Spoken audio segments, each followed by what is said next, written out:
Never attend a sleepover. Never have a play date. Never be in a school play. Never complain about not being in a school play.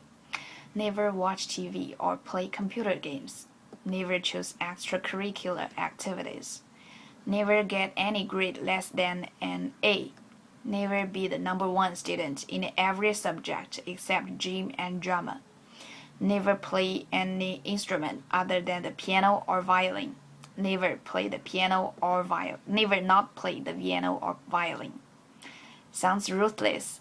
These are the 10 rules set by Amy Chuan, a Chinese American mother who overly sticks to the traditional Chinese disciplines in the new environment.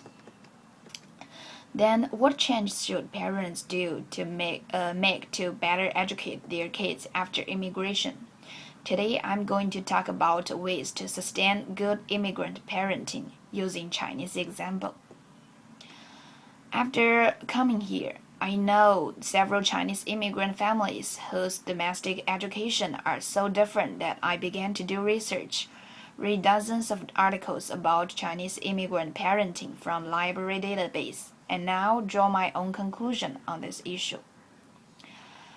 Of Canada's total population, the visible minority population increased 3% and accounted for 78% of immigrants who arrived from 2006 to 2011. Among them, Chinese were the second largest group and make up 21% of visible minority population. Therefore, to know some Chinese immigrant parenting just around us may be beneficial in getting along with members from minority ethnic groups. Specifically, ways to sustain good Chinese immigrant parenting include accepting values in new culture, changing rules, traditional teaching, and improving ways to communicate. The first thing after immigration is to accept values in new culture, not too little and not too much. Too little means that the parents have a strong orientation towards their ethnic culture, which means parents are not likely to instill Western values to their kids. According to former research, parents who maintain high involvement in the Chinese culture, preferring Chinese language, entertainment, identity, and social ties, may experience greater distance from their children compared with parents who are less highly oriented toward Chinese culture. But too much means that the parents discard all Chinese tenets and totally westernized. This strategy can bring pains to the parents who are the first immigrant generation, such as language barriers, cultural gap, and so on. In addition, it will hurt self-identity and ethnic pride, which is very important in children's growth. Second, after dealing with cultural value, parents should get ready to change rules of traditional teaching. On the one hand, some outdated stereotypes are supposed to be abandoned. For example, over-controlling produces more conflicts between parents and children, leading to a bad relationship between two generations. Also, hierarchical parental rule may hurt children's courage and creativity, which are the elements Chinese lack most. On the other hand, some new view towards family education should be established. Besides academic progress and physical well-being, Chinese immigrant parents ought to lay more emphasis on mental health. Research suggests that Asian American youth experience tremendous psychological and social adjustment difficulties. Other studies also found that Asian American students tend to have higher level of anxiety and lower level of self-esteem compared to their Caucasian, Black, and Latino peers.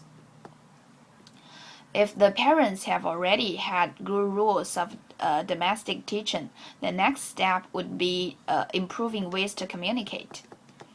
Communication plays an essential role in solving conflicts between parents and children, especially for immigrant families. People have made an experiment that they divide Chinese immigrant students into two groups, one with distress symptoms such as higher levels of sadness, anxiety, or self-consciousness, another without these symptoms. The result shows that students in the non-distressed group usually have an open and effective way to communicate with their parents. What's more, communication can also strengthen relationships between parents and kids. This is showed in the experiment before that parents in the non-distressed group present their perspectives and respect their children's ideas without forcing them to agree. As a result, children felt comfortable sharing their thoughts and feelings, and the relationship is even better after immigration. So, those are three ways to sustain good Chinese immigrant parenting. Maybe accepting values in new culture, changing rules of traditional teaching, and improving ways to communicate are not sufficient to achieve perfect parenting. They are at least worth thinking about. Overall, it is better for Chinese immigrant parents to adapt general principles of Chinese parenting, such as importance of respect, education, and self-cultivation into the new culture context. Different families may apply different techniques in parenting, as long as they can help children healthily grow up in the totally new environment. Such techniques are good ways to sustain good immigrant parenting. Thank you.